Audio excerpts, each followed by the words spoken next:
when I started thinking in terms of other people's perspective and how would I want to be treated by that other person. It's the golden rule, you know, it's what everybody knows. Okay, is it the golden rule? Let me just push. So the golden rule is do unto others as you'd have them do unto you. I don't think that's exactly what you're saying here. No, it's not. But I mean, instead of do unto others, I think it would be something like be for others, you know, what you'd want them to be for you. So I have this slogan that just came up in conversation with my girlfriend, which is that, you know, you grow up, you really become an adult when you stop making excuses for yourself. And then there's this other dynamic, which is maybe even more intense now in the 21st century with social media, which is that you start to grow up when maybe your friends stop making excuses for you, or you stop accepting the excuses that your friends make for you. Because that can really hold you back. You know, having a circle of friends, they may love you and they may care about you, but they're keeping you childish. They're preventing you from confronting what you've done wrong and learning from your mistakes and moving on. They're even preventing you from taking yourself seriously because, you know, they're making you feel good about your childish habits, or they're just infantilizing you. Yeah, you know what? That's the most intense form of the tyranny of low expectations, right? Sorry. The soft bigotry of low expectations is that your own friends may just have low expectations of you, and that holds you back. I got my girlfriend Melissa on the line here. You may or may not know this. Melissa is 26 years old. I had a series of videos lately, directly and indirectly critiquing Rachel Oates. Rachel Oates, also, as far as I know, 26 years old. Chance the Rapper, 26 years old. All right. Tyler, the Creator, 28 years old. Alexandria Ocasio-Cortez. Do you care to guess? You might know. How old is Alexandria Ocasio-Cortez? My guess is 30. 29. Wow. So, you know, when her 30th birthday comes around, she's going to be really weeping in her pancakes, lamenting how she hasn't accomplished anything in her life. You know what I mean? It's going to be like, I made it to 30 and I still ain't done shit. So, you know, I don't have hard feelings about this. It's not something I'm really exercised about. But when I hear somebody like Rationality Rules saying of Rachel at age 26, this other person on Twitter bullied her into slitting her wrists. This other person on Twitter manipulated her into doing X, Y, and Z. That someone else, you know, made up her mind for her to self-harm or attempt suicide and film it and upload it on the internet in this series of aberrant behaviors. You know, part of what I'd want to say to him, man to man, if he were a friend of mine, was, look, if this were Tyler, the Creator, would you say that? If this were Chance the Rapper, would you say that? And even if this were Alexandra Ocasio-Cortez, would you say that? Like, I think there are really weird perceptions of age that are built into our relationships where people infantilize each other.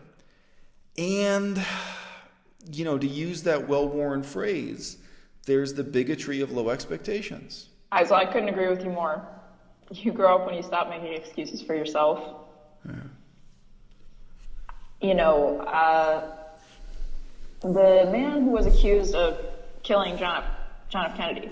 Right. He was 24 years old. God, I forgot that. Wow. That's a great example. 24 years old, and he'd already joined the army, dropped out of the army, moved to Russia, moved back again. He already had a wife and 2 children. At least one kid. I forget if he had 1 kid or 2, to be honest with you. But yeah, he had a wife and kid at least. Yeah, that's right. And then he got himself framed for shooting JFK. Some people never Yeah. grow up. Some people never Right. stop making excuses for themselves. Well, look, let's ask this too. This is really Socratic. This is really getting back to Socrates. Who is a good friend to you? The person who makes excuses for you and helps you remain childish? The person who kind of, encourages you to be soft and vulnerable and weak and says, there, it's not your fault, you didn't do this, it's somebody else's fault. Or the friend who says to you, yeah, that's what friendship is to most people. Well, what I said the other day when I was talking to you, you were saying you don't know what the perception of your video was from Rachel Oates. Yeah. And from my perspective now, I can kind of say, like, since I'm her same age, I can think more positively about it, and having more experience with you and the fact that I care so much about you, like, I would appreciate that criticism. I would appreciate somebody having, what you've said on your channel before is respecting someone enough to disrespect them. Yeah. And also on your channel is you've made videos saying stop infantilizing women. Yeah. Stop making excuses for women. Right. I think this video will go on that playlist. I mean, it's a simple point, but it's kind of mysterious in its application because people lose sight of it. Like, I understand this guy, Rationality Rules. He doesn't have any bad intentions in saying to this girl, don't worry, you're strong, you're wonderful. What you did was strong. It's not your fault.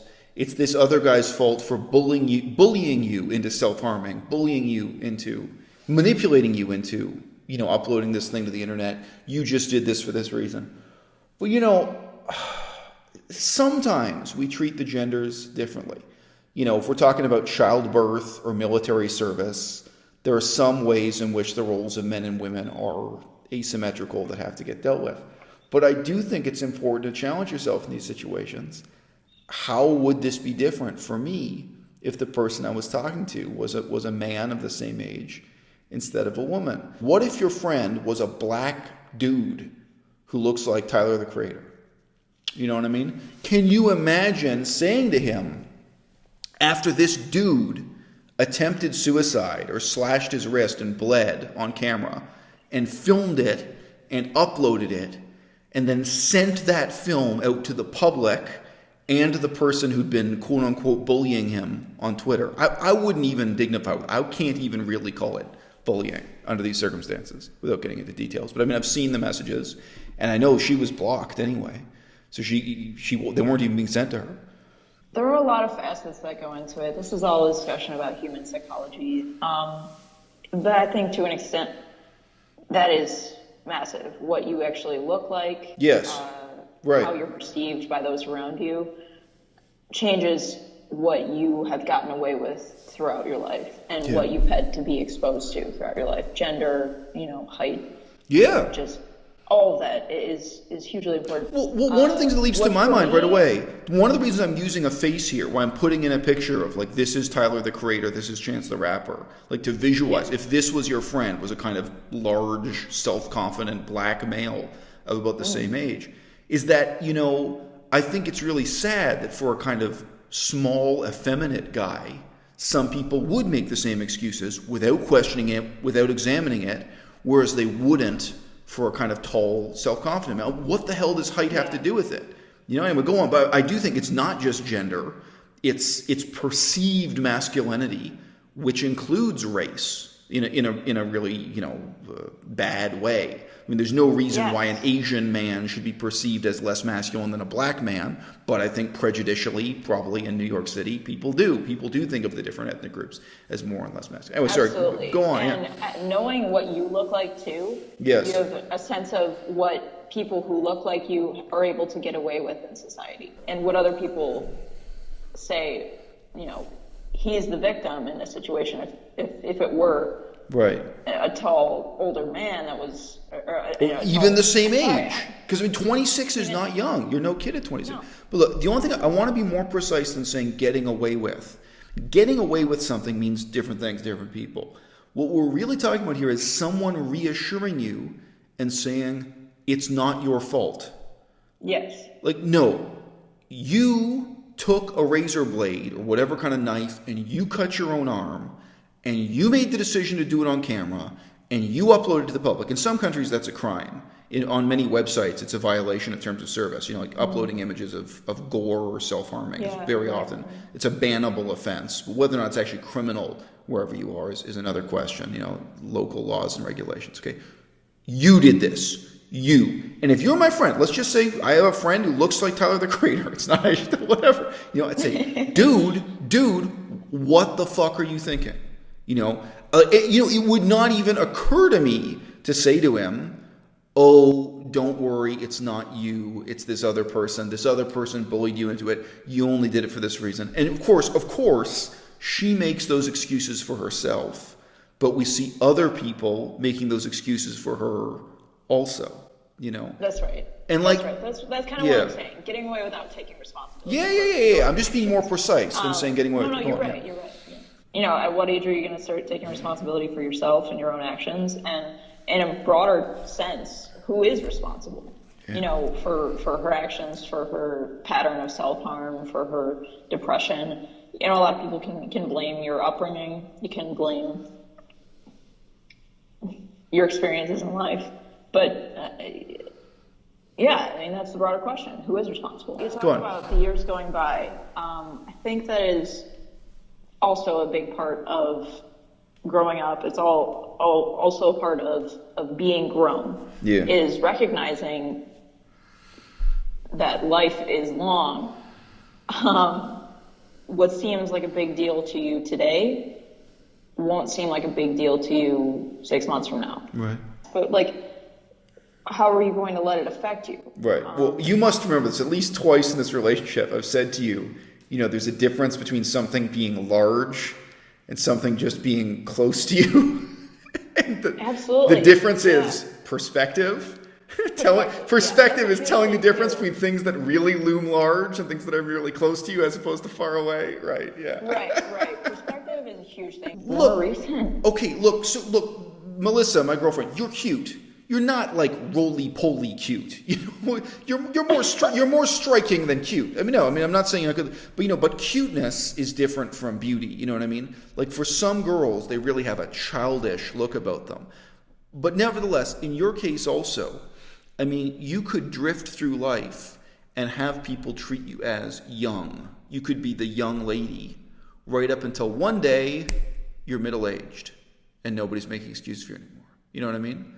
Maybe you could even skate till 32 or 35, where everyone's infantilizing you, everyone's treating you like you're still a teenager, and then all of a sudden, you're a grown-up, right? Isel, you're the first person who's really not made excuses for me. Right.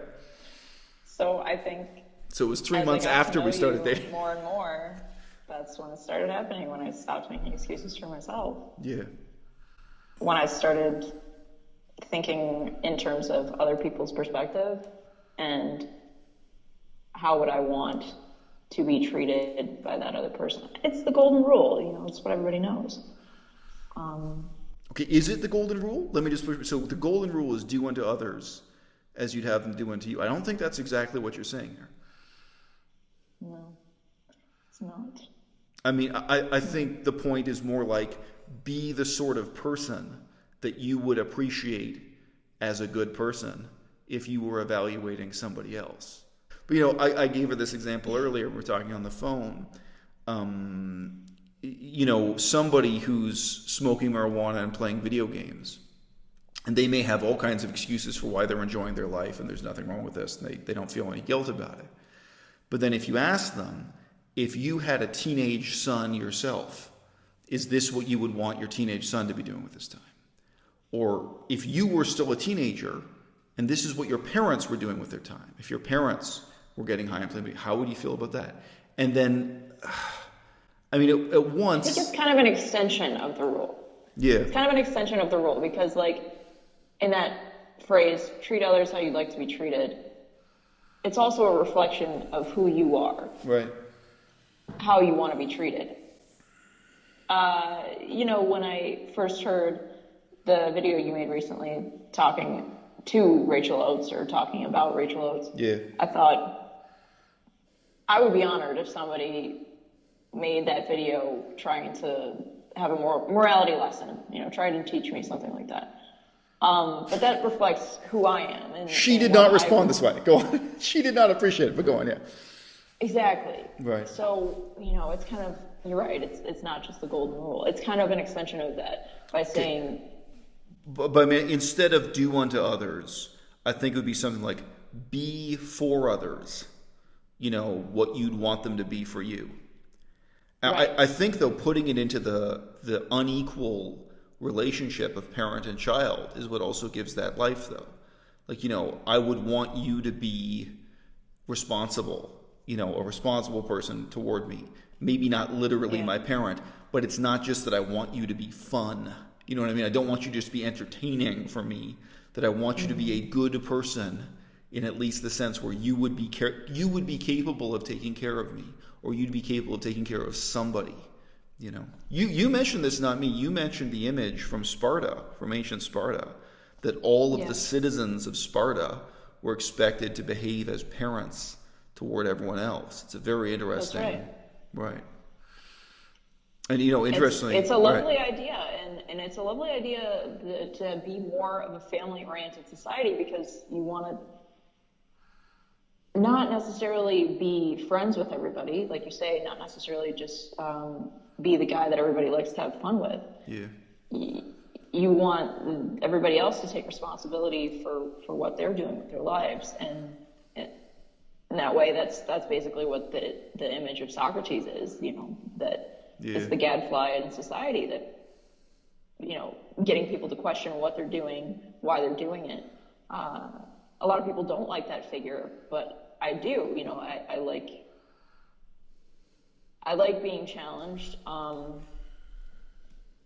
I think a lot of personal growth comes from that, and that's what you need. You don't want to stay in the same place. You don't want friends that are just going to tell you that you're doing all right. Don't infantilize women. Don't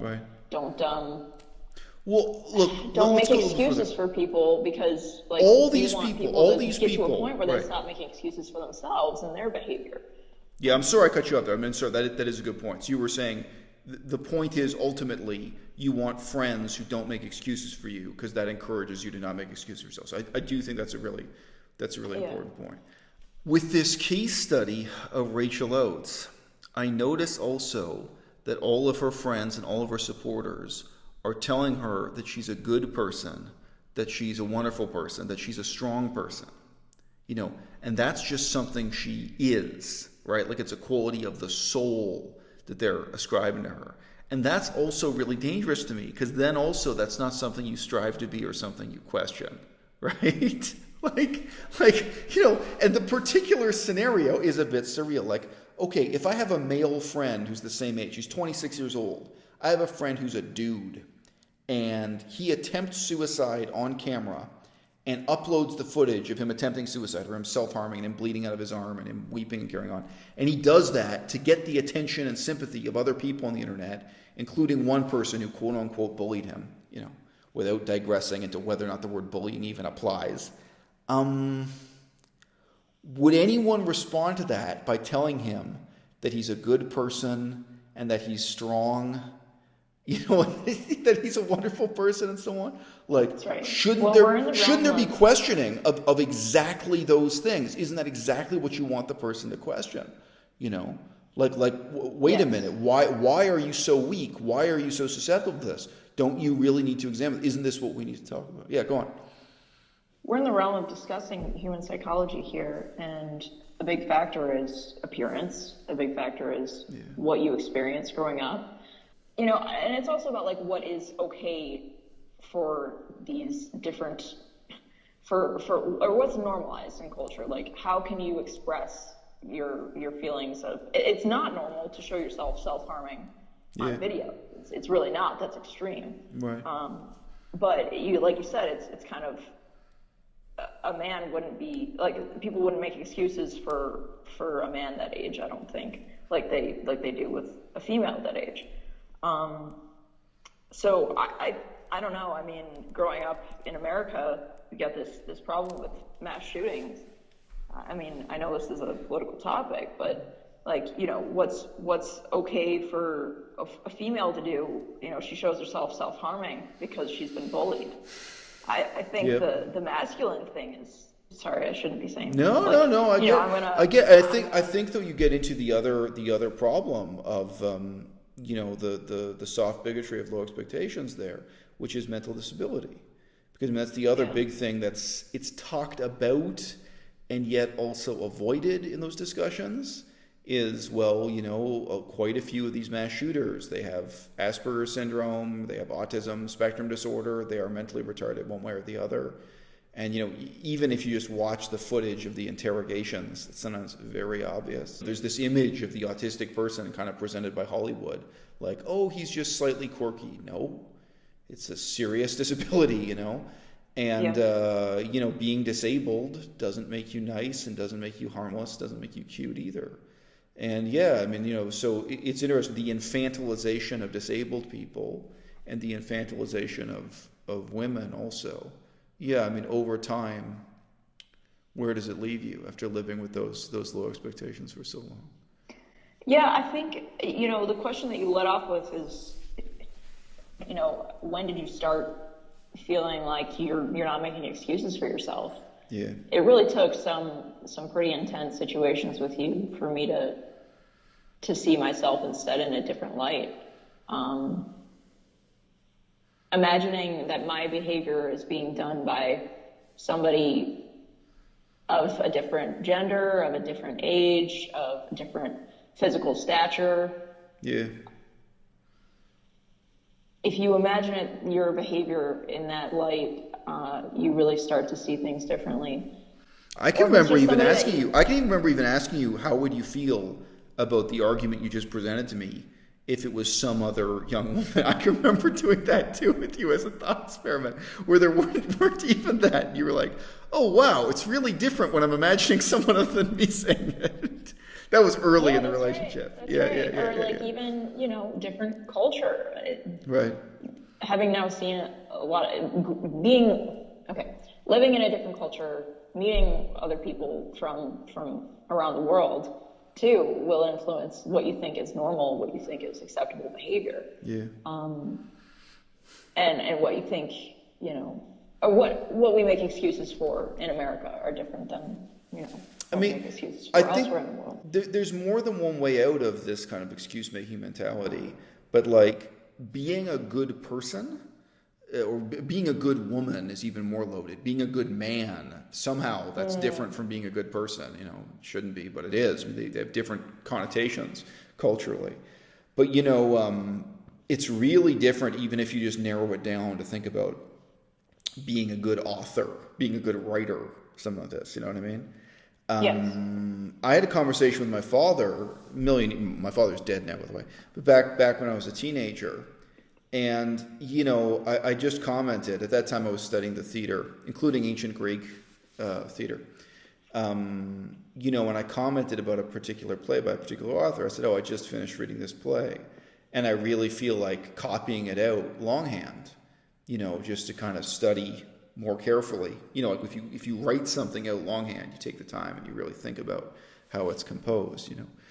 I remember the phrase I used at the time. What I actually said to my father was, I feel like writing it out longhand just to sort of step through the same footsteps as the author. Yes. And that's true. All that my father said to me, he just stood there in the kitchen and he said, "What's stopping you?" And for me, I mean, that was one of those moments where you stop and ask yourself, what excuses am I really making? I thought about it afterwards. Do I really want to be a writer? Do I really want to be an author? Do I really want to do this work or not?